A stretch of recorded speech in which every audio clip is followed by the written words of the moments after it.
Terus saya sama saya cek sejarah barang ya.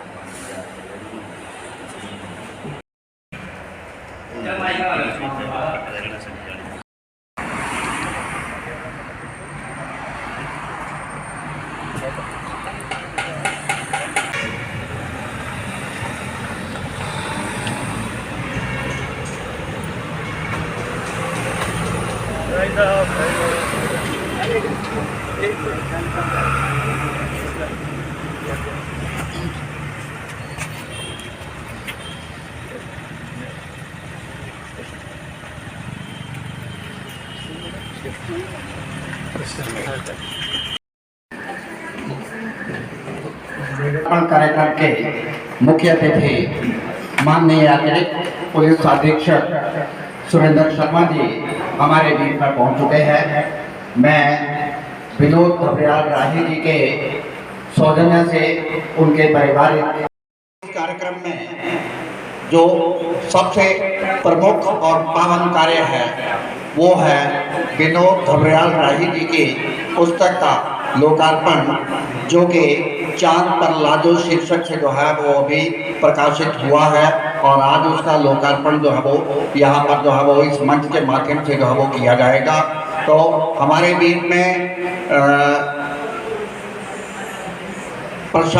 पूर्व प्रशासनिक अधिकारी प्रभात शर्मा जी जो है वो यहाँ पर उपस्थित हैं और हम सबका जो है वो सादर आग्रह उनके साथ है कि वो आज के इस कार्यक्रम की अध्यक्षता जो है वो स्वीकार करें और कृपया मंच के ऊपर जो है वो स्थान ग्रहण करें।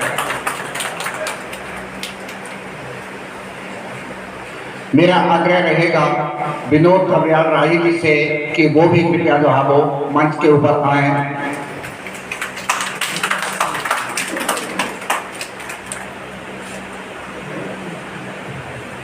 साथ ही मेरा आग्रह रहेगा आदरणीय प्रेम सिंह जी से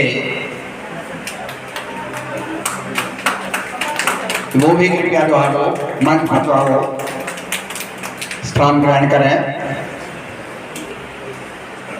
साथ ही साथ मेरा आग्रह रहेगा पठानकोट से आए हुए शायर पूर्ण एहसान जी,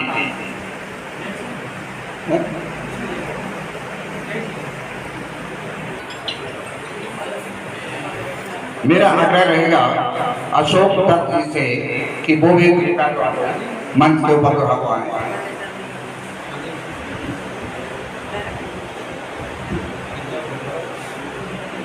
वो किसी भी कवि या लेखक के लिए जो है वो किसी माँ की भावनाओं की तरह जब उसको जो है वो जितनी प्रसव वेदना जो है वो माँ को होती है, लेकिन उसमें जितना सुखद एहसास जो होता है वो जो है वो वैसा जो है वो एहसास जो है वो सुखद एहसास जो है वो किसी लेखक के लिए जो है वो उसकी रचना का प्रकाशित होकर के आना और फिर इस प्रकार से लोकार्पित करने का जो है वो एक संयोग जो है वो सुखद बनता है।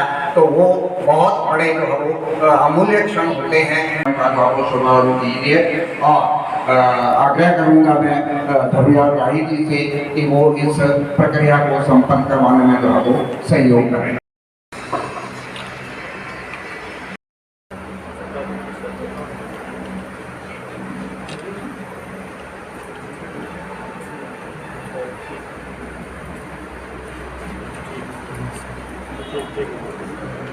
आगे आइए प्रशंसा की बात कर साथ में मेरा भी है।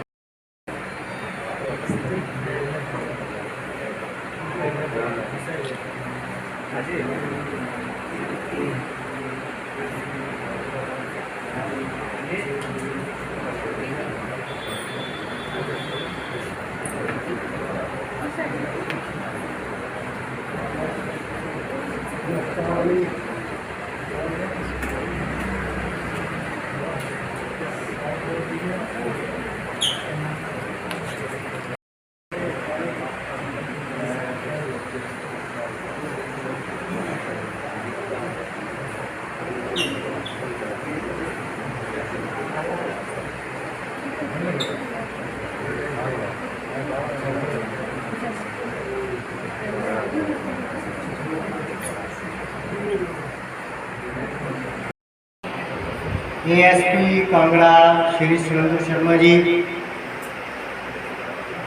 व बाकी मंच पर विराजे हुए जो महान हस्तियां हैं, विभूतियां हैं, उनमें श्री अशोक दत्त जी, श्री प्रभात शर्मा जी, श्री गुलबुल एहसान जी और श्री रमेश मस्ताना जी और मेरे फादर इन लॉ ससुर जी यहाँ पर विराजमान व बाकी सभी जो साहित्यकार, लेखक, समाज सेवक, जितने भी अतिथि हैं, मेरे लिए सभी विशेष अतिथि हैं, विशिष्ट अतिथि हैं, सभी सम्मान के योग्य हैं। मैं आप सबका इस कार्यक्रम में, पुस्तक लोकार्पण कार्यक्रम में और इसके बाद जो कवि सम्मेलन होगा उस पूरे कार्यक्रम में आपका अभिनंदन करता हूँ, स्वागत करता हूँ, आपका शुक्रिया अदा करता हूँ, क्योंकि कुछ मौसम का कुछ परिस्थितियाँ भी ऐसी बन जाती हैं मौसम की, फिर भी आप सब ने समय निकाल कर यहाँ पर कार्यक्रम की शोभा बढ़ाई है, इसमें मैं आपका धन्यवादी हूँ। बाकी कार्यक्रम जो है वो एक थोड़े समय में इसका कार्यक्रम का आयोजन किया गया है, इसलिए कुछ कमियाँ वगैरह रह गई हो तो उसके लिए क्षमा करें। जहाँ तक लेखन की बात है या लेखन के बारे में कहा जाए तो लगभग सन 2000 से मैंने थोड़ा बहुत लिखना शुरू किया था, कोशिश की थी। समाचार पत्रों में छोटे छोटे स्तंभ जैसे हो गए, पाठकों के पत्र, ऐसे कॉलम से इस प्रकार से मैंने शुरू किया था। थोड़ा आगे करके सन 2002 में जब मेरी नियुक्ति, प्रथम नियुक्ति राजकीय वरिष्ठ माध्यमिक पाठशाला तीसा में हुई तो वहाँ पर मैंने थोड़ा लिखने का प्रयास शुरू किया। पहले शुरू में शौक़ रहा था पढ़ने का, कविताएं, कहानियाँ, लेख वगैरह जो है वो पढ़ने का शौक़ रहा था। हिंदी में विशेष रुचि थी, भले ही हिंदी विषय जो है 10वीं तक ही मैंने पढ़ा था, लेकिन इसमें मेरी विशेष रुचि थी और ये रुचि मेरी लगातार बढ़ती जा रही थी।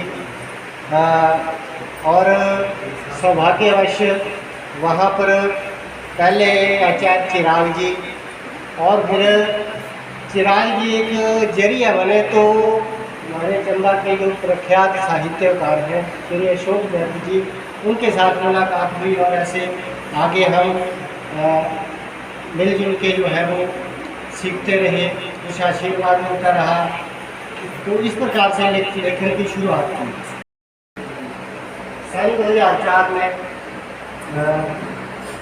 जब बड़े बेटे का मेरी कविता आया रे ऋतुराज, जगमग दीप ज्योति नामक की पहली रचना शक्ति है, कहीं पर प्रकाशित होती उत्साह होता है। कागज पर लिखी कविता कूड़े के ढेर में से आपने उठाई, उसको देखा, पढ़ा, जांचा, परखा, आपने सराहा और मैं कवि बन गया। बस यही मेरे विचार है, बाकी आप सबका आशीर्वाद मिलता रहेगा। भविष्य में भी मेरा ये योजना है कि ये सिर्फ इस कार्यक्रम तक ही नहीं रहेगा, आप सभी जो है वो मिलजुल के हम इस प्रथा को आगे लेके जाएंगे।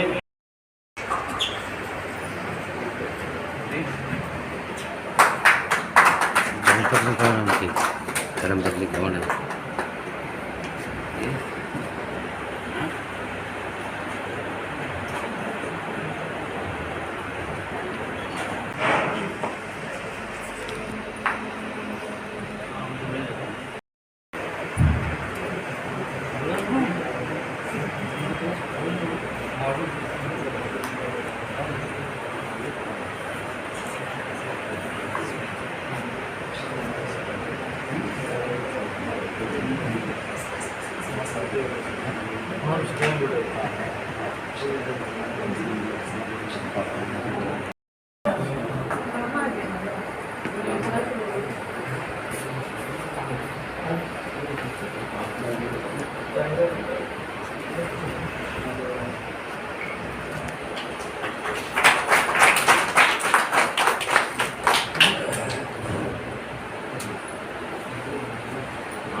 भाई इस तरफ इधर इधर जरा।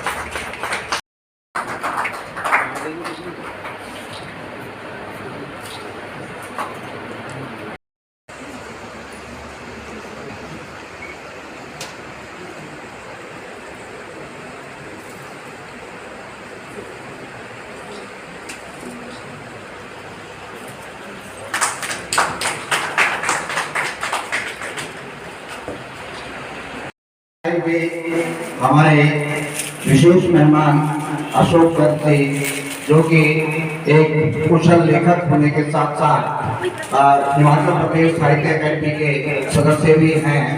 अशोक दत्त जी।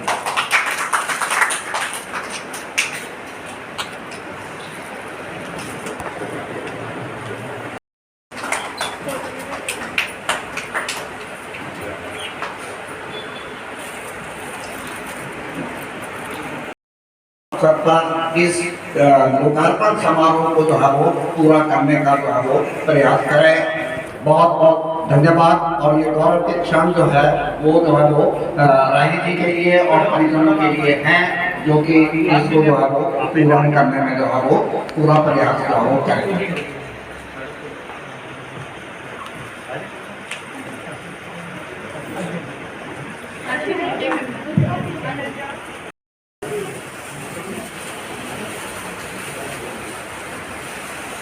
थोड़ा ऊंचा करके।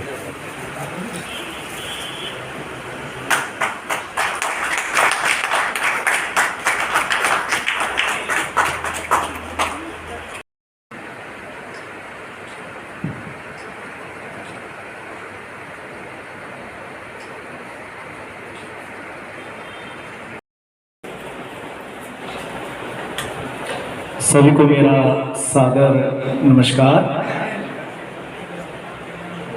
अनुभूतियों का पिटारा कभी रिक्त नहीं होता। व्यक्ति जीवन पर्यंत अनुभवों और संघर्षों से निरंतर सीखता रहता है। वेदना में एक शक्ति होती है जो दृष्टि देती है। जो यातना में है वह दृष्टा हो सकता है। घोर यातना व्यक्ति को दृष्टा बना देती है और घोर निराशाओं से अनासक्त बना देती है। घनीभूत वेदना मानसिक पटल पर अमिट छाप छोड़ जाती है, जो जीवन की गति धारा को किसी अन्यतर दिशा में प्रवाहित कर देती है। संवेदनाओं के आवेश में जीवन की असंख्य अप्रासंगिक घटनाएं, जिज्ञासा की अनासक्त जिजीविषा, अप्राप्य को प्राप्त करने की लालसा, अपने अस्तित्व को बनाए रखने की जिजीविषा व्यक्ति को निरंतर व्यथित करती रहती है। व्यक्ति अपनी विगत जीवन इतिहास का जब भी अवलोकन करता है तो उसके भीतर एक घनीभूत पश्चाताप की रेखा खिंच जाती है और वह ये सोचता रहता है कि यदि जीवन में ऐसा हुआ होता या मैंने ऐसे किया होता तो शायद जिंदगी का ढर्रा कुछ अलग होता। लेकिन उसका इतिहास कभी भी उसका वर्तमान नहीं बन सकता। कविता अंतर्मन में उपजे व्यथित भावों की अभिव्यक्ति है। इसमें जहाँ कवि अपनी अभिव्यक्ति में कल्पना का सहारा लेता है, वही यथार्थ जीवन में भोगे गए सत्य का समावेश भी करता है। किसी घटना से, किसी आंतरिक वेदना से, किसी पर वेदना से, किसी मार्मिक प्रसंग से द्रवीभूत होकर जब वह सहजता से अपनी अभिव्यक्ति लयबद्धता में करता है तो वह कविता बन जाती है। बिल्कुल ऐसे ही अनासक्त अनुभूतियों, अनुभवों, संघर्षों, घोर यातना, अंतर्मन की घनीभूत वेदना, पर वेदना, अप्रासंगिक घटनाएं प्रथम काव्य संग्रह चांद पर लाचों का आधार बनी है। प्रस्तुत काव्य संग्रह में 142 कविताओं का संकलन है।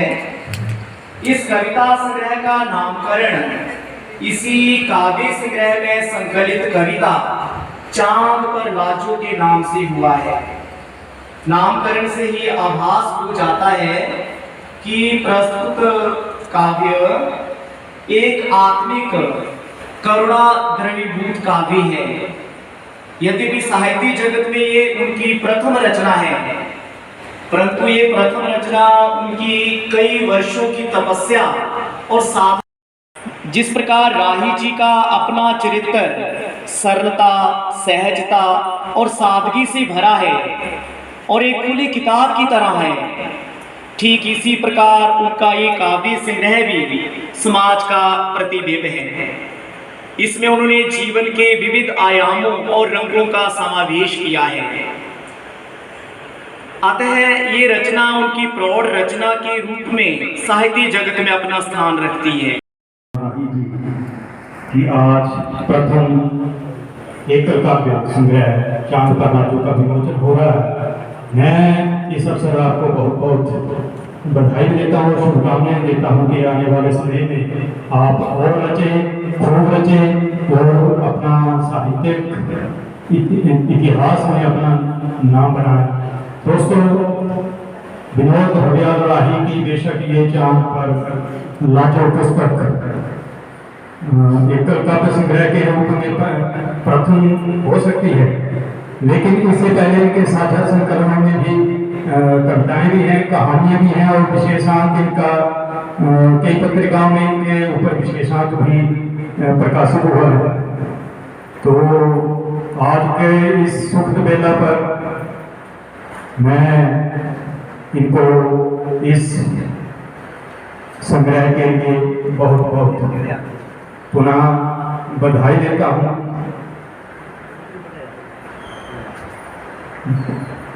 विस्तार पूर्वक जो इसकी समीक्षा है वो फोकस हिमाचल में कल प्रकाशित हो चुकी है। मैं छोटी बातें जो मुझे लगता है कि इस किताब में उन पर मैं बात रखना चाहूँगा। नारी सशक्तिकरण की बात होती है और हमारे समाज में पत्नी को अर्धांगिनी कहा जाता है, लेकिन ये इन्हीं की सोच है कि इन्होंने अपनी पत्नी को पूर्णांगिनी कहा है, जो एक सबसे बड़ा उपमान इन्होंने अपनी धर्मपत्नी को दिया है। वास्तव में पत्नी जो है वो अर्धांगिनी ना होते हुए पूर्णांगिनी ही होती है, जो कि उन्होंने अपनी कविता में कहा है।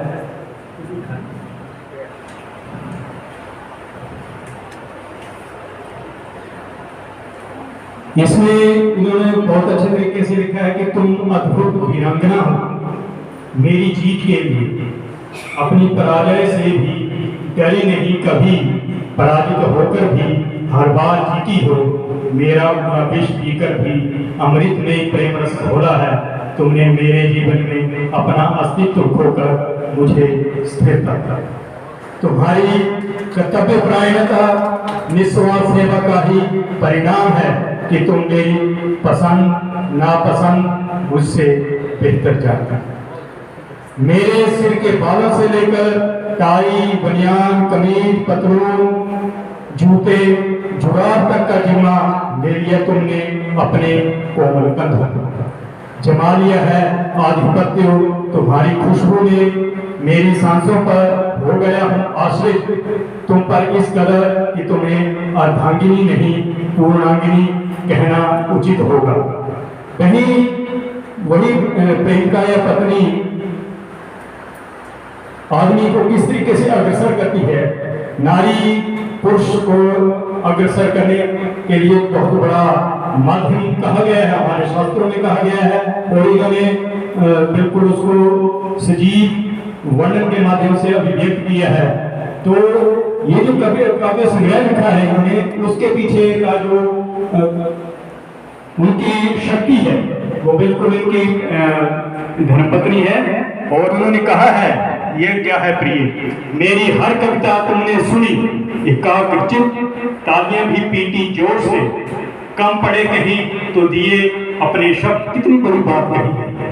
कहीं न कहीं जब उसकी ये जो इनकी धर्मपत्नी है, ये प्रेयसी है, उसके जो वो भी इनके साहित्य लेखन की प्रथम श्रोता भी है और प्रथम आलोचक भी है। मेरा ऐसा मानना है और शायद मैं सही कह रहा हूँ। निस्संदेह निसंकोच मेरी कविताओं का अधिकांश तुम्हारे शब्दकोश से ही उपजा है। मेरी कहानी के हर पन्ने को किया संपादित और नाम मेरा चलता रहे, बहुत बड़ी बात है। और इनके भाव क्या है, इन्होंने जो महसूस किए है उसको किस तरीके से इन्होंने अभिव्यक्त किए है। तुम्हारी एकमात्र कृति जीवन कथा न तन्मयता से सुनी, न समझ पाया, न पीटी एक ताली, फिर भी तुम्हारी प्रेरणा हो। यह क्या है प्रिय, प्रेम है, समर्पण है, जीवन है, या तुम्हारे शब्दों से उपजी मेरी काव्य कविता।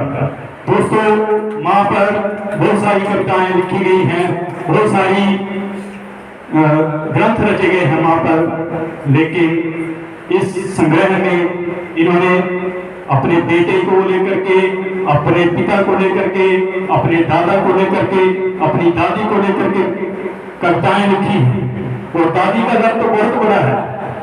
जब वो घर को, पुराने घर को उखाड़ कर नया घर बनाने की बात चलती है, तो दादी का अंतर्मन किस तरीके से कांपता है, बड़े अच्छे शब्दों में उन्होंने अभिव्यक्त किया है। क्यों? क्योंकि आज तो हमारे पास पैसा है, साधन है, बहुत सारी चीजें हैं, लेकिन उस वक्त से मेहनत के बलबूते पर और आपसी सद्भाव के सामंजस्य से ही हमने उन दादा दादी ने, उस पीढ़ी के लोगों ने उस घर का निर्माण किया था, तो उससे उनका कितना लगाव था। आज तो हम पैसा देते हैं, ठेकेदार कर जाता है, काम कर जाता है, और उस घर मकान बन जाता है, घर नहीं बन पाता है, तो उसके टूटने का जो दर्द है वो उन्होंने बड़े अच्छे बखूबी इस कविता में अभिव्यक्त किया है। नहीं भाई साहब नौकरी पे समय, कभी तीसरा में रहे, कभी रोड में रहे, आजकल तो चलो यहाँ है, लेकिन रहे ये घर से बाहर। और जवान होते बच्चे, बचपन से आगे बढ़ते हुए बच्चे किस तरीके से अपने दोस्तों से बार बार बिछड़ते हैं और नए दोस्त बनाना पड़ता है। लेकिन उस बच्चे की भावना के पीछे जो बात है कि बच्चा जो पूछता है कि वो घर कब बनेगा, उनकी छत कब बनेगा, तो कैसे बनेगी छत, क्योंकि इनको तो अपने स्थान का ही पता नहीं होता। नौकरी पेशा लोगों को तो ही पता नहीं होता कि कब उस एक स्थान पर टिक कर रहे हैं। तो वहां भी उसके बेटे ने बड़े अच्छे तरीके से इन्होंने बात की है। और पिताजी, एक कविता इनकी पिता का जो कर्तव्यनिष्ठ है वो किस तरीके से इन्होंने अभिव्यक्त की है कि मैं माँ के आशीष के बाद सर्वप्रथम मेरे सिर पर तुम्हारा हाथ फेरा था, माँ के बाद तुमने ही चूमा था मेरा माथा, मैं कच्ची मिट्टी था जब माँ ने मुझे अपनी वात्सल्य गोद में से उठाकर तुम्हारे कर्तव्यनिष्ठ भुजाओं में सौंपा था।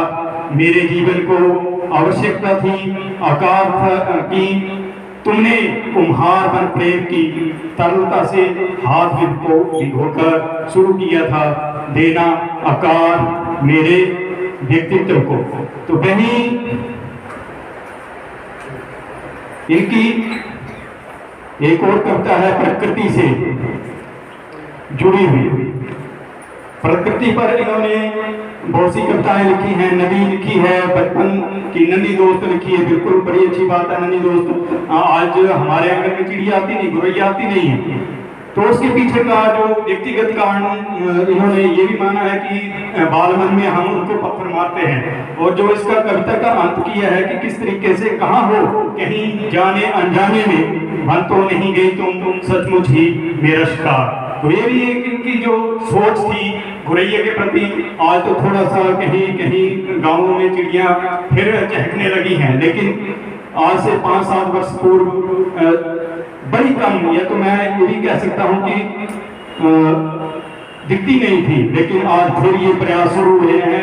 पर्यावरण प्रेमी हमारे बीच में बैठे हैं, तो ये उनके प्रयास रहे हैं। और जब ये कंक्रीट के जंगल तैयार हो गए तो इन्हें कवि महोदय को गांव की याद आती है कि गांव की सुबह की शीतल शांत पवन, नवजात अग्निशिखा सी समेटे तपन, बाल हंस की मनमोहिनी लुभावनी सूरत, शिखर पर बने शिवालय में सजी मूरत, बाबा का तपोवन पल पल याद आता है जब कंक्रीट का जंगल नस्तर चुभाता है। बिल्कुल जहाँ पर भी ये शहरीकरण हुआ है और बड़े से बड़े भवन बन गए हैं और उनको धराशायी होते भी हम देख रहे हैं। तो ये जो अतिक्रमण हम कर रहे हैं उसके प्रति उनकी ये गहरी संवेदना दृष्टि जो है वो भी दिखाई देती है। एक आया ऋतुराज या माँ के बारे में भी इन्होंने बहुत कुछ लिखा है। इनका एक कविता और है तीन सपने। तीन सपने भी बहुत अच्छी कविता है। और नन्ही बच्ची बहुत अच्छी कविता है इस संग्रह की। उसका कसूर क्या है? क्योंकि उसने यहाँ पर प्रशासन भी यहाँ पर बैठा है, तो अपनी इज्जत आबरू बचाने के चक्कर में वो एक किसी उस बलात्कारी पुरुष को की हत्या कर देती है, उससे जेल हो जाती है। और जेल में उस बच्ची का जन्म होता है, तो उसकी संवेदना किस तरीके से उस परिवेश में आगे बढ़ते बढ़ते किस तरीके से वो देखती है लोगों की नजरों को, बहुत अच्छे तरीके से उन्होंने इस कविता में लिखा है कि फरमाइश और विकल्प के हक से परे वह नहीं जानती जिद और जिद मनवाने की कला। तो बहन तथा नजर ही नजर में उसकी देह को तोलती उन अनजान लोगों की ललचाई नजरों तक ही सीमित थी।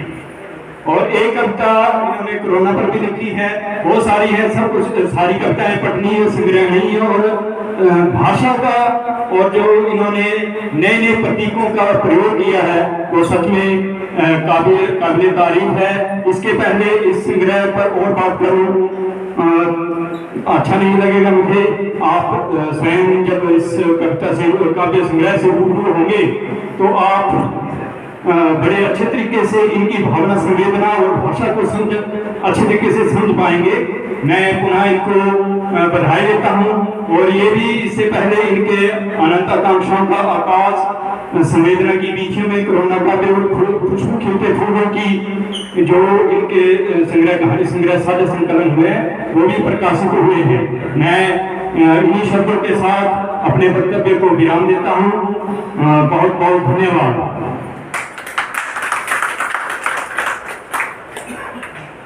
मेरा निवेदन रहेगा हिंगराज चिराग जी से कि वे मंच पर आए और एक सरप्राइज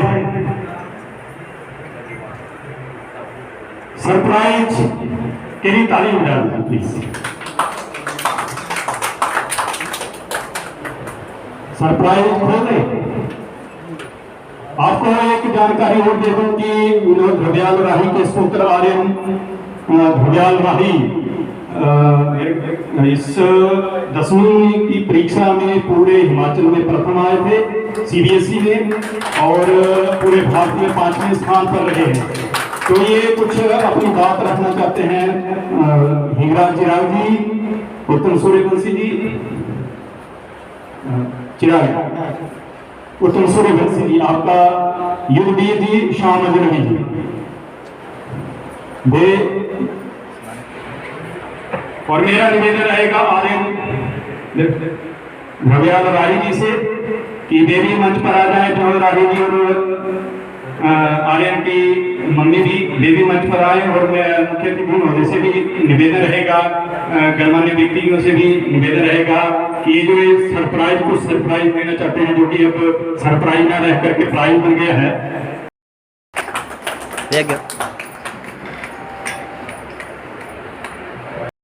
आज इस समारोह के मुख्य अतिथि महोदय जी, सभी कविगण और सभी महानुभाव, सबको मेरा सादर नमस्कार, सादर प्रणाम। आज हमारे लिए बहुत ही खुशी का दिन है कि हमारे परम मित्र श्री विनोद राय जी के पहले काव्य संग्रह की पुस्तक चांद पे लाजू का आज यहाँ पर लोकार्पण हुआ। हमारे आदरणीय एसपी साहब द्वारा। और मैं इस शुभ अवसर पर मैं अपने मित्र विनोद राही जी को और यहाँ पर उपस्थित सभी कविगणों को, सभी महानुभावों को बहुत बहुत बधाई देता हूँ। क्योंकि इस तरह का जो क्षण हमारे लिए आता है तो काफ़ी सुखदायी होता है। जब से मैं आपसे कहना चाहूँगा कि राजकीय वरिष्ठ माध्यमिक विद्यालय तीसरा में हमने एक ही विद्यालय में साथ नौकरी करने का, सेवा देने का सौभाग्य प्राप्त हुआ और वहीं पर ही हमारे आदरणीय गुरजीत साहब भी वहीं थे और वहाँ ही ये गुण तो पहले से ही होता है अंदर से, परंतु जब हम वहाँ पर इकट्ठा कार्य करते थे और एक दूसरे से मिलना जुलना होता था तो उन हसीन वादियों में जो था वो हमारी कविताओं में या जो हमारी कृतियाँ थी जो हम सोचते थे और जो बाहर निकालते थे, उन वादियों में जो था हमारी शुरुआत हुई थी और इनमें हमारे आदरणीय दर साहब जी का काफ़ी योगदान रहा। उपस्थित सभी विद्वजन आप सबको प्रणाम करता हूँ। कहते हैं कि शायरी सरमाया है खुश नसीब लोगों का, कि शायरी सरमाया है खुश नसीब लोगों का, बांस की हर एक टहनी बांसुरी नहीं होती। क्या बात है, बहुत बढ़िया। ये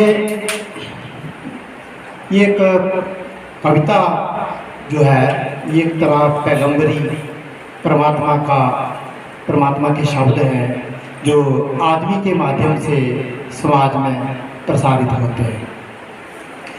और जो लोग कविता लिखते हैं वो किसी पीर पैगंबर देवी देवता से कम नहीं होते, मेरा ऐसा मानना है।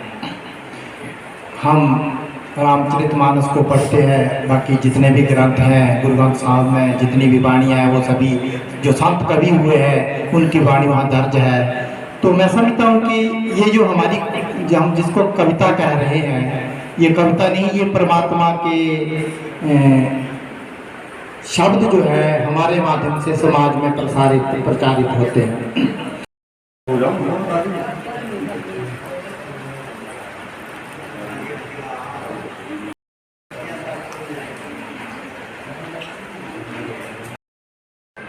कहने गई पर बिशेर खड़पे, गई पर बिशेर खड़पे, फिने खिलाड़ी छह बट्टी के, दूर दूर नजर दुराइयो जीबा फलदे आउंदियां दिखी, काली पीयो कल्लू निकले चटपटा काबाई दिंदे।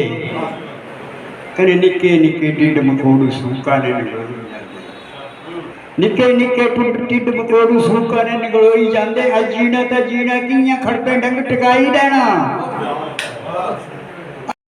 को तरसेगा आज नहीं तो कल निकलेगा अपनों की तलाश में। अपने दो चार मतले पेश करूंगा आपकी नज़र में। हमने कब चाहा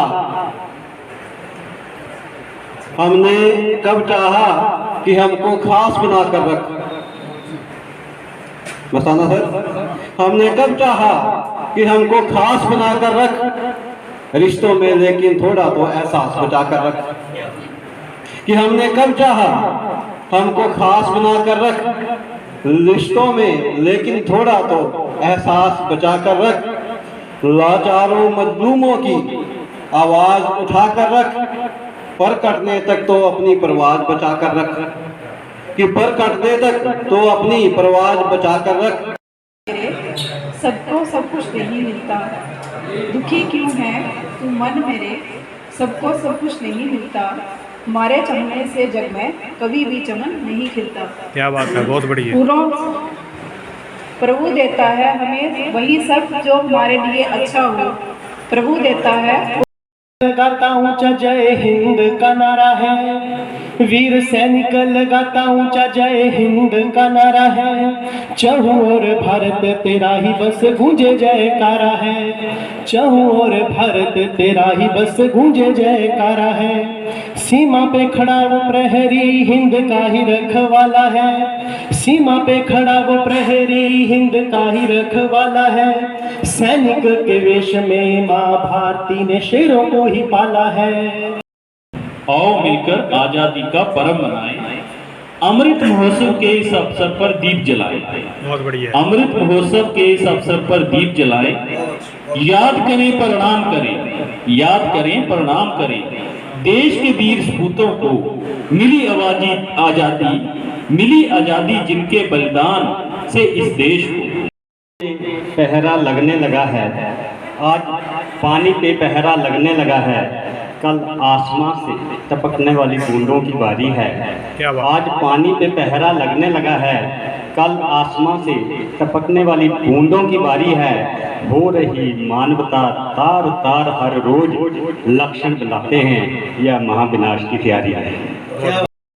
भाषण दे अमिट पाजे जो मकार पड़ती इलाजे जो जे गल सच्ची गल होती है नी पिठुआ ते चल होती है बचिए दर अप्रल खोती है ताजल अदली होती है कभी दी बदली होती है मांगी जाए गुल खाश ले कभी की करता क्या बोले जे बोले सर बोले का रोले चटोले। क्या बात है, बहुत बढ़िया। पैसे दी इत्थों चांदी है जिहड़ी सीधे रस्ते आउंदी, पैसे दी इत्थों चांदी है जिहड़ी सीधे रस्ते आउंदी है। मरूब ने गड़कांदी है भोले जो झटका लांदी है बजिया बेकारा टुੱਟਾ दा घराना मुठेले फूका दा एक तलियां कसी टुੱਟਾ दा टिड खाली पाके सुका। क्या बात है। कायदा क्या है वक्त पर समझाना पर तो फायदा क्या है। खो दिए पर्दे हया के सारे ही तुमने, कि खो दिए पर्दे हया के सारे ही तुमने। अब तुम्हारा सादगी से वास्ता क्या है। सुंदर बहुत ही हमारा हिमाचल, भारत की आंखों का तारा हिमाचल। क्या बात है। कि सुंदर बहुत ही हमारा हिमाचल, भारत की आंखों का तारा हिमाचल। ऊंचे ये पर्वत है दिल को लुभाते, ढके जब बर्फ से तो मन को सुहाते। ओढ़ी हो जैसे बर्फ की रजाई, लगते कभी हैं कि हो मुस्कुराते। लगता है सबको ही प्यारा हिमाचल, सुंदर बहुत ही हमारा हिमाचल। बसना जय अम्मा मेरिए, कांगड़े दा देश मिंजो प्यारा। अम्मा मेरिए कांगड़े दा देश मिंजो प्यारा। क्या बात है, बहुत बढ़िया। कांगड़े में बसना जय अम्मा मेरिए, कांगड़े दा देश मिंजो प्यारा। अम्मा मेरिए कांगड़े दा देश मिंजो प्यारा। ऊंची ऊंची रीढ़ियां सैली सैली धारां, ऊंची ऊंची रीढ़ियां सैली सैली धारां। ठंडी ठंडी हवा सोगी पौंदियां फुहारां, ठंडी ठंडी हवा सोगी पौंदियां फुहारां। कणे कणे जंगलां च मोर जे बोल दे, कणे कणे जंगलां च मोर जे बोल दे। कूंजां दियां उडदियां डारां, अम्मा मेरिए कांगड़े दा देश मिंजो प्यारा। Fraction of time. In the minutest fraction of time, advanced piercing randomly through the darkness, solely, quietly accelerate, and from the skies of darkness, a flashlight breaks in suddenly. बसदियां बसांदियां लोक जिया करदे हुण लड़दियां लड़ांदियां कहना प्यार नहीं बधना ता नफरत रजी कीती। प्यार नहीं बधना ता नफरत रजी कीती। दिल खुश करी लिया भोलियां लड़ांदियां, दिल खुश करी लिया भोलियां डरांदियां। कार भरी मने रूपी कागजां जो खेतर बनाई लै, वो लिखी लिखी थकिया तू पहाड़े दियां सिफतां। अखरां दे बीआं वाई फसलां उगाई लै, वो लिखी लिखी थकिया तू पहाड़े दियां सिफतां। अखरां दे बीआं वाई फसलां उगाई लै। शर्मा जी रगा रगा रूमे रूम बोलिए समाई होए, रगा रगा रूमे रूम बोलिए समाई होए। आंदे जांदे सौसा ते तू बोलिए रुकाई लै, रगा रगा रूमे रूम बोलिए समाई होए। आंदे जांदे सौसा ते तू बोलिए रुकाई लै। तन मन धन दई इसा दी तू कर सेवा, तन मन धन दई इसा दी तू कर सेवा, उच्चे सुच्चे अखर ने बोलिए सजाए ले। देश के लिए दिल समंदर होना चाहिए और देश दिल के अंदर होना चाहिए। देश के लिए दिल समंदर होना चाहिए, देश के लिए दिल मंदिर होना चाहिए। देश में रहने वाला हो हर एक देश का पुजारी और देश सबके लिए एक मंदिर होना चाहिए। देश सबके लिए एक मंदिर होना चाहिए। कोई ओस की बूंद से प्यास बुझा लेता है और कोई सागर से भी तृप्त नहीं हो पाता। कोई ओस की बूंद से प्यास बुझा लेता है और कोई सागर से भी तृप्त नहीं हो पाता है। कोई आसमान तले चैन से सो जाता है, लेकिन कोई महलों में भी नहीं सो पाता है। कुछ भाव उमड़े थे, कुछ लिखे कुछ हवा हो गए, लिखे कविता बन गए शेष मानस पटल पर, शेष मानस पटल पर अमिट छाप छोड़ गए। कविता प्रश्नवाचक सी मेरी सृजना पर प्रश्न लगाती, मेरी सृजना पर प्रश्न चिन्ह लगाती। मैं छुपाता हूँ एक गजल में पिरो के लाता हूँ, बस शिकायत यही रही उन्हें दुश्मनी अदब से निभाता हूँ। क्या बात है, बहुत बढ़िया। जख्म जब भी मैं अपने छुपाता हूँ एक गजल में पिरो के लाता हूँ। शख्स अक्सर वो ढूंढता है मुझे, शख्स अक्सर वो ढूंढता है मुझे, रूबरू जिससे होके आता हूँ। है नहीं पत्थर कभी आंसू बहाने से, पिघलते हैं नहीं पत्थर कभी आंसू बहाने से। छुपा लेना जख्म सारे ए दर्दे दिल जमाने से। क्या बात है, वाह वाह। छुपा लेना जख्म सारे ए दर्दे दिल जमाने से। जिक्र करना न दुनिया से कि खुद के टूट जाने का, जिक्र करना न दुनिया से यूं खुद के टूट जाने का। भी देखो सब बेच रहे हैं ईमान, मगरूरी का मंजर यहाँ तो बहुतेरा है और चहूं और सारे ही हैं गिद्ध दृष्टि गड़ाए। चहूं और सारे ही हैं गिद्ध दृष्टि गड़ाए, जिसको भी देखो वही तो लुटेरा है। क्या बात है, जिसको भी देखो वही तो लुटेरा है। और न मंत्र ही जाने न मुट्ठी में मणि है, न मंत्र ही जाने न मुट्ठी में मणि है। जान पर खेलता ये कैसा सपेरा है, और अजनबियों की भीड़ में हम दर्द नहीं है कोई। क्या बात है। अजनबियों की भीड़ में हम दर्द नहीं है कोई, जंगल से भी बढ़कर ये बस्ती का घेरा है। मुझसे वो कविता सुनवाए, खुद श्रोता पर सुनने आए, दोनों ओर सरस्वती माँ कौन किसे अभिमान दिखाए। बच्चे से कविता सुनवाए, खुद श्रोता पर सुनने आए, दोनों ओर सरस्वती माँ कौन किसे अभिमान दिखाए। ऐसे एक गजल का शेर है कि तुम्हारी आंख में रोशन जो ख्वाब जैसा है, खिलबत बोलते हैं तन्हाई को एकांत को। तुम्हारी आंख में रोशन जो ख्वाब जैसा है, हमारी खिलबतों में एक किताब जैसा है। क्या बात है, वाह वाह। हमारी आंख में रोशन जो ख्वाब जैसा है, हमारी खिलबतों में एक किताब जैसा है। मैं सभी हिमाचल की पुस्तकों को पढ़ रहा हूँ और माँ सरस्वती ने दृष्टि खोली है। मैं शब्द नहीं कह रहा हूँ, माँ करेंगे कृपा करके आप समझ जाए। मैं आपको सभी को पुस्तक रूप में देख रहा हूँ। वो गुड़िया पुस्तक रूप में है, शोक दर्द है, शोक दर्द की धर्म पत्नी है, ये बिलोद जी हैं, उसमें बैठे हुए मेरे मित्र दर्शी जी, सुभाष साहब जी। हमारी आंख में रोशन जो ख्वाब जैसा है, हमारी खिलबतों में एक किताब जैसा है। और श्रोताओं और पाठकों की नजर, हमारी खिलबतों में एक किताब जैसा है, तुम्हारी दाद से रोशन है शायरी मेरी, तुम्हारी दाद से रोशन है शायरी मेरी, हर एक जुमला तुम्हारा किताब जैसा है। क्या बात है। तुम्हारी दाद से रोशन है शायरी मेरी, हर एक जुमला तुम्हारा किताब जैसा है। और विनोद जी की जो फोन पर एक दो बार बात हुई, उसमें एक स्मिता, एक अपनत्व की भावना आई। मैं एक चीज़ देख रहा था कि हिंदुस्तान में इस समय जो हिंदी, उर्दू, पंजाबी के पोएट लिख रहे हैं, वो गज़ल लिख रहे हैं, कविता नहीं लिख रहे हैं।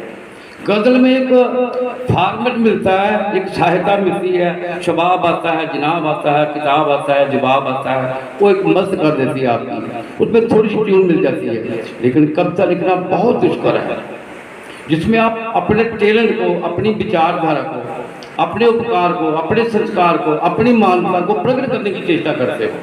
बहुत दूबर है गज़ल लिखना, भी दूबर है, लेकिन गज़ल में एक ट्यून है, मतलब जैसे जनाब होता है, खराब होता है, ऐसे इसलिए आपका बहुत बहुत मुबारकबाद इस मामले में। और श्रेष्ठ बात यह है कि कविता लोगों को प्रशंसनीय आप दृष्टि में आपको करने की अतिरिक्त उसका जो मेन काम है कविता का, वो आपके चरित्र को उन्नत करती है, आपकी दृष्टि को उन्नत करती है, आपके चरित्र को उन्नत करती है, आपकी इच्छाओं को, वो इच्छाएं जोड़ती है जिससे आप उन्नत होते हैं, जिसमें अध्यात्म होते हैं, श्रद्धात्मक होते हो, प्रशंसनीय होते हो। मुझे जो भी एक तो कविताएं सुनी, मुझे ये भी अच्छा लगा कि ये दूभर रास्ता है, गज़ल का रास्ता आसान है, कविता लिखना बहुत दुष्कर है। मैं क्या बताऊं कि 87 पेज की किताब होगी मेरी, जो अभी लिख रहा हूँ मैं। आप यकीन नहीं करें, मुझे 5 बरस हो गए, 5 बरस जो जोगेश्वर कृष्ण महाराज जी की और राधा जी की जो अंतिम वार्ता है, जब उन्हें चले जाना है सृष्टि को छोड़कर, तो मध्यांतर तक पहुँचना, कविता लिखना बहुत मुश्किल है, बहुत दूभर। इसके लिए मुबारकबाद आपकी शौर्य को, आपकी हिम्मत को, आपके हौसले को। दूसरा ज़्यादा मुबारकबाद है आपके बच्चे के लिए, आयरन नाम है इसका, मुझे को नाम भी याद हो गया, कितना अच्छा हाल है, मैं डिस्टर्ब हो रही है। मैं एक दोनों को एक छोटी सी बात बताऊंगा सभी के लिए भी। पति थे प्रभु राम जी, श्रेष्ठ मित्र थे प्रभु राम जी, श्रेष्ठ राजा थे प्रभु राम जी, श्रेष्ठ शत्रु थे प्रभु राम जी, श्रेष्ठ सखा थे प्रभु राम जी। लेकिन एक बात का वृतांत तब हुआ जब अंतिम युद्ध के लिए लव कुछ उसके सामने सम्मुख आ गए, तब वाल्मीकि तत्काल बीच में आ गए, राम युद्ध मत करो, तुम्हारे पुत्र तुमसे आगे। तो तब उसने कहा वाल्मीकि ने कि एक ही अंश शेष बचता था इस तरह के लिए आपका संदेश उपदेश। श्रेष्ठ माता कौन है, श्रेष्ठ पिता कौन है, जिसका बच्चा उससे आगे जाए वही श्रेष्ठ है। वो आपकी सबसे बढ़िया पुस्तक आपका आयरन है। ये पुस्तकें और ढंग की हैं, वो पुस्तकें और ढंग की, वो जहाँ जहाँ बिछड़ेगा, जहाँ जहाँ शत्रुता करेगा, जहाँ जहाँ मित्रता करेगा, जहाँ व्यवहार करेगा, जहाँ उसकी शादी होगी, वो एक विवरण आपकी आभा, आपके संस्कार, आपकी शोरत, आपका जज वहाँ वितरित करेगा। वो चलती फिरती किताब है आपकी। ये किताब दूसरी है। मैं मुबारकबाद आपको। मैं शेर सुनाने का मन नहीं कर रहा, मैं 2 चार शेर सुनाता हूँ जो मैं आप लोगों से जांच के ऊपर भी, जांच के तौर पर भी चाहता हूँ सच्चे हो जाए। झेलेंगे जख्म सीने में जब जब पतझड़ आता है, पेड़ झेलेंगे जख्म सीने में, फल बिछोड़ते हैं इस महीने में। क्या बात है। पेड़ झेलेंगे जख्म सीने में, फल बिछोड़ते हैं इस महीने में। और सभी से प्रार्थना मेरा शेर सत्य हो जाए। उससे मिलने को मैं तरसता हूँ, उससे मिलने को मैं तरसता हूँ, जो धड़कता है मेरे सीने में। क्या बात है। उससे मिलने को मैं तरसता हूँ, जो धड़कता है मेरे सीने में। उनकी संगत की अहमियत देखो। आज तो विनोद जी की संगत के कारण मैं किसी रोशनी में हूँ इस समय। ऊंची संगत की अहमियत देखो, घास बिक जाती है पुदीने में। क्या बात है। ऊंची संगत की अहमियत देखो, घास बिक जाती है पुदीने में। और एक भावना महसूस करने वाली है उस परम शक्ति की, कब से मसरूफ है खुदा मेरा। पे विचलित हो जाता है, शेर को सोचकर विचलित हो जाता हूँ मैं।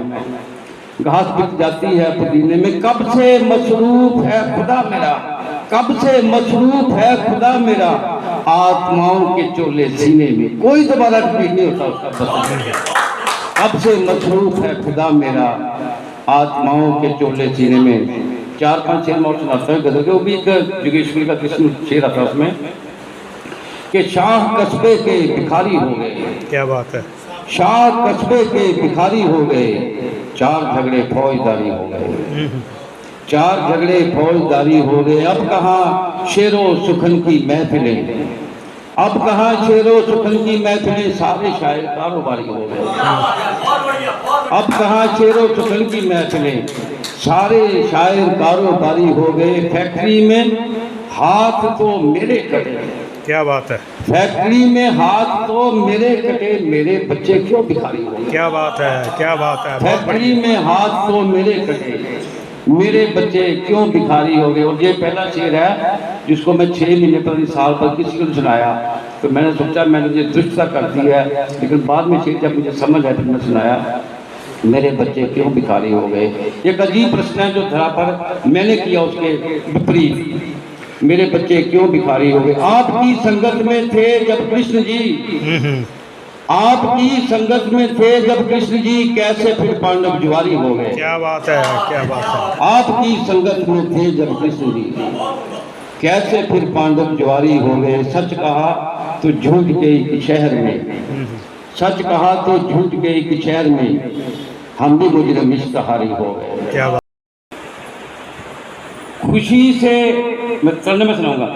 खुशी से माँ को कहा कुछ सुझाई देता है, खुशी से माँ को कहा कुछ सुझाई देता है, खुशी से माँ को कहा कुछ सुझाई देता है, जो बेटा हाथ में पहली कमाई देता है।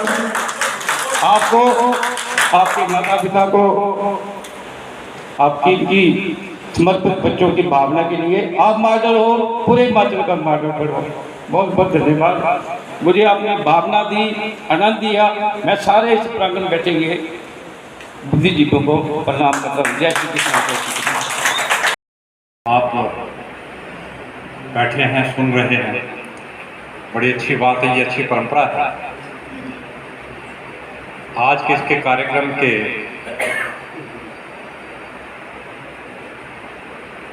मुख्य लोकार्पण का था विनोद राही जी का, उनको बहुत बहुत साधुवाद।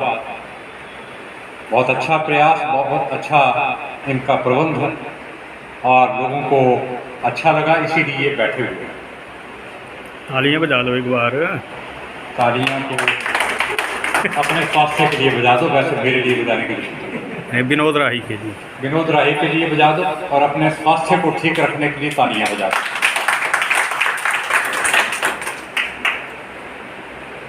कविताएं लिखते हैं, इनकी किताब में मैं पढ़ रहा था, कविता स्वतः आ जाती है और शब्दों में लड़ियों की तरह के दानों की तरह पिरोई जाती है। इनका काव्य संग्रह जो है मैंने बैठे बैठे थोड़ा सा पढ़ा, गद्य रूप में काव्य है, अच्छा है। आजकल का प्रचलन चला हुआ है कि काव्य भी गद्य रूप में पढ़ा जाता है और कहानी की तरह नजर आता है। और उसमें एक जो पुरानी हमारी सिस्टम था कि रिदम होना चाहिए, उसमें शब्दों का चयन होना चाहिए, उसकी अब जरूरत नहीं रही। एक संदेश जाना चाहिए कविता से। ताकि पढ़ने वाले को पता लगे कि इस देश में क्या है और इससे हमें क्या लाभ हो रहा है, हमें क्या सोचना है और क्या करना है। समय बहुत हो चुका है, पहले सत्र का काफ़ी समय ले लिया पहले सत्र में, क्योंकि विनोद जी ने इतने लोगों को सम्मानित किया, उसी में समय काफ़ी लग गया। और ये मैंने कई लोकार्पण किए हैं, इतना बड़ा सम्मान मैं पहली बार देख पाया हूँ, जो सभी लोगों को सम्मानित किया। मैंने निरंतर लिखना तो शायद 2000 से ही शुरू किया। 2000 से पहले मैं वैसे ही लिखता था। कॉलेज में मैं हमारी एक मैगज़ीन धर्मशाला कॉलेज में चलती थी, भागसू मैगज़ीन, उसका मैं स्टूडेंट एडिटर रहा, पहाड़ी का भी और संस्कृत का, क्योंकि मेरी बैकग्राउंड संस्कृत की है, तो संस्कृत का मैं स्टूडेंट एडिटर 2 साल तक रहा। बाकी छोटा मोटा लिखते रहते थे। वीर प्रताप के लिए, पंजाब केसरी के लिए उस वक्त ज़्यादातर वीर प्रताप के लिए लिखा जाता था। पंजाब केसरी वाले हम लोगों को, पहाड़ के लोगों को घास ज़्यादा नहीं डालते, वीर प्रताप वाले छापते। परंतु जो सानिध्य हमें मिला, जैसे ये साइंस स्ट्रीम से हैं, उसी तरीके से डॉक्टर प्रेम भारद्वाज जी साइंस स्ट्रीम से थे और बड़े विद्वान गज़लकार, पहाड़ी के गज़लकार रहे हैं।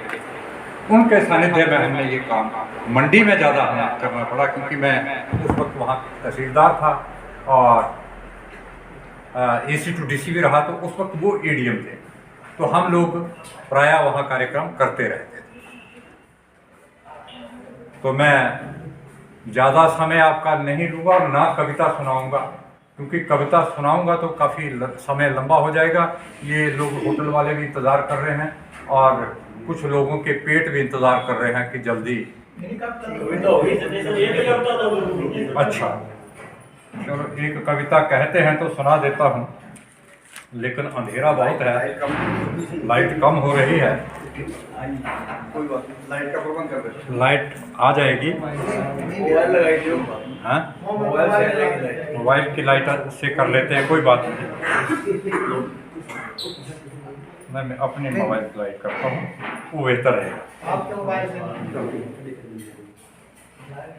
एक मैं बैठे बैठे यहाँ सोच रहा था, सोचते कुछ शेर लिख दिया, और मैंने एहसान जी को पढ़ाया, इन्होंने कोई ज़्यादा तवज्जो नहीं दी। कहाँ गए एहसान? चले गए। पूर्ण एहसान जी, उनको दिखाई मैंने, लेकिन उन्होंने ज़्यादा तवज्जो नहीं दी। इसका मतलब अच्छा नहीं होगा, लेकिन मैं सुना देता हूँ। जब से मैं देख रही हूँ वह बहुत पी रहे हैं, जब से मैं देख रही हूँ वह बहुत पी रहे हैं, ऐसा लगता है कि वह इसी के लिए जी रहे हैं। ऐसा लगता है कि इसी के लिए जी रहे हैं, पर मंगलसूत्र बेचकर मैं उन्हें शराब न पिला सकी। पर मंगलसूत्र बेचकर मैं उन्हें शराब न पिला सकी। आज भी उसे बिकना है उनके कफन के लिए। क्या बात है, आज भी उन्हें बिकना है बहुत बढ़िया कफन के लिए। तो कविता मेरी माँ की ममता पर है। आजकल का जो परिदृश्य है उस पर मैंने कविता लिखी है। माँ बेटे की ही आज अजब कहानी, माँ बेटे की है आज अजब कहानी। बेटा नहीं पिलाता अब बूढ़ी माँ को पानी, बेटा नहीं पिलाता अब बूढ़ी माँ को पानी। माँ ने बेटे को तो अपने दूध से पाला है, माँ ने बेटे को तो अपने दूध से पाला है। बेटा अब दूध का कर्ज भी नहीं चुकाने वाला। क्या बात है, बेटा नहीं अब दूध का कर्ज चुकाने वाला है। माँ की लोरी सुनते ही बेटा सो जाता था, माँ की लोरी सुनते ही बेटा सो जाता था। बेटा अब दूध का कर्ज, माँ की लोरी सुनते ही बेटा सो जाता था। माँ ही तब प्यारी थी और कोई नहीं भाता था, माँ ही तब प्यारी थी और कोई नहीं भाता था। माँ देती थी उसे सारी दुनिया का अजब प्यार, माँ देती थी उसे सारी दुनिया का अजब प्यार। तब तो माँ ही थी उसके लिए सारा संसार, तब तो माँ ही थी उसके लिए सारा संसार। बहुत अच्छा। अब बेटा भूल गया है माँ का अजब दुलार, अब बेटा भूल गया है माँ का अजब दुलार। माँ तो अब भी करती है अपने बेटे को बहुत प्यार। माँ तो अब भी करती है बेटे को अब भी बहुत प्यार। माँ कहती है बेटा मेरा अब क्या हुआ कसूर। माँ कहती है बेटा अब मेरा क्या हुआ कसूर। क्यों रहते हो बेटा अब अपनी माँ से इतनी दूर।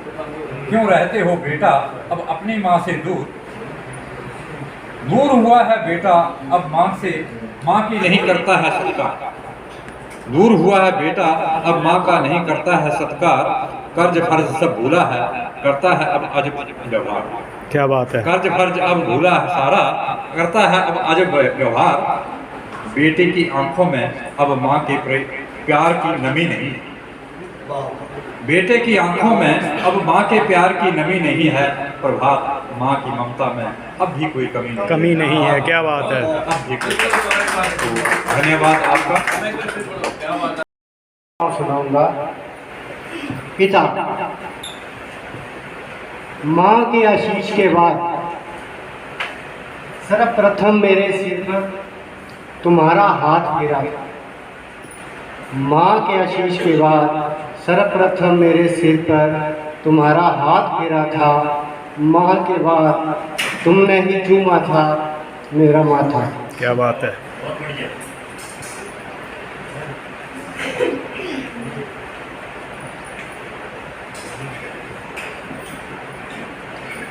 मैं कच्ची मिट्टी था जब माँ ने अपने बाप सभी को सुनो बाबू को थोड़ा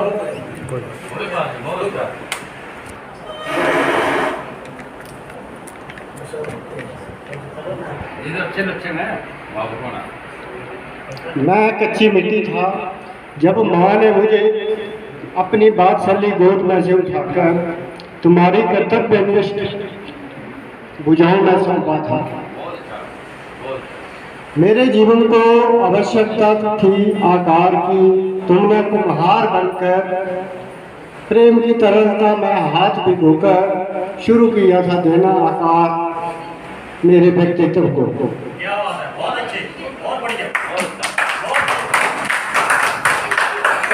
किशोर अवस्था में मेरी कितना ठोस समाधान ढूंढ निकाला था तुमने मेरी भटकन का।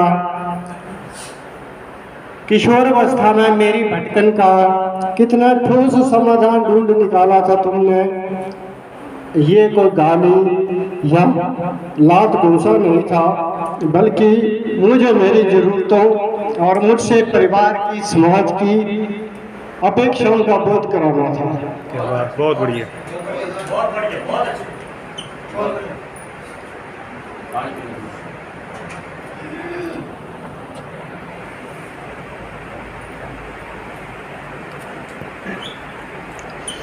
एक पिता के कर्तव्य के साथ साथ एक उपदेशक, निर्देशक, पथ प्रदर्शक, आलोचक और मित्र का कर्तव्य भी तुमने अपनी क्षमता से बढ़कर निभाया।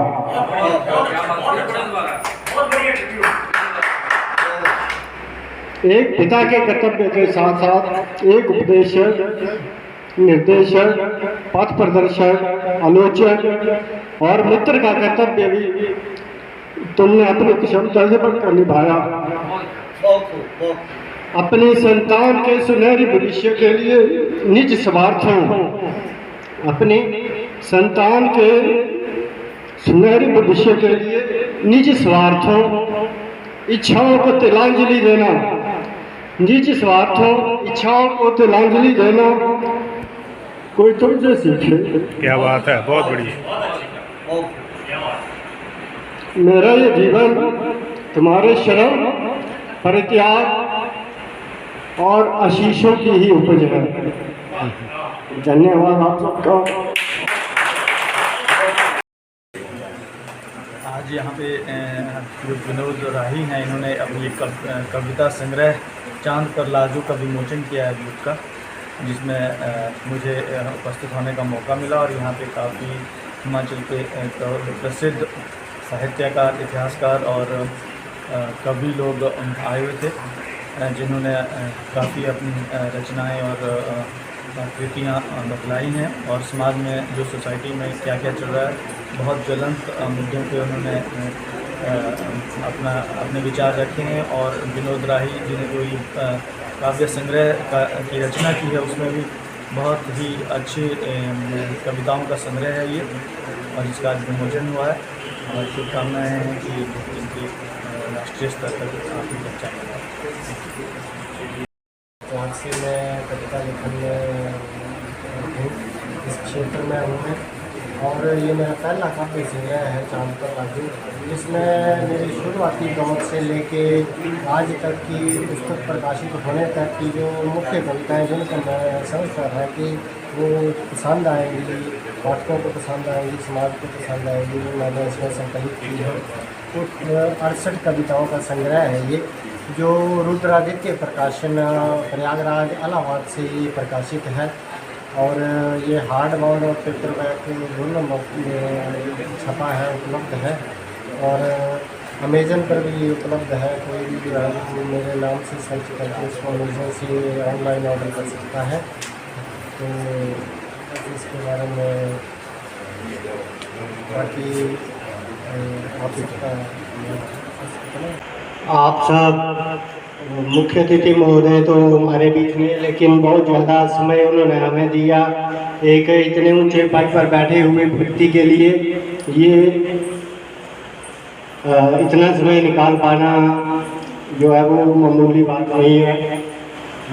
मंच पर विराजमान इस पूरे समारोह के अध्यक्ष HAS श्री प्रभात शर्मा जी, जो हिमाचल प्रदेश शिक्षा बोर्ड के बड़े अधिकारी सचिव के पद से सेवानिवृत्त हुए हैं, जिन्होंने इस कार्यक्रम की अध्यक्षता करते हुए पूरा अपना समय यहाँ पर दिया है। और इस कार्यक्रम में जितने भी साहित्यकार, जितने भी गुणीजन, जितने भी बुद्धिजन, महान हस्तियां पधारी हुई हैं, उन सबको मैं नमन करता हूं, प्रणाम करता हूं, जिन्होंने अपना इतने कीमती शेड्यूल में से इतना कीमती और एक जो बड़ी बिजी जो शेड्यूल रहता है उसमें से समय निकाल कर यहाँ पर पधारे हैं।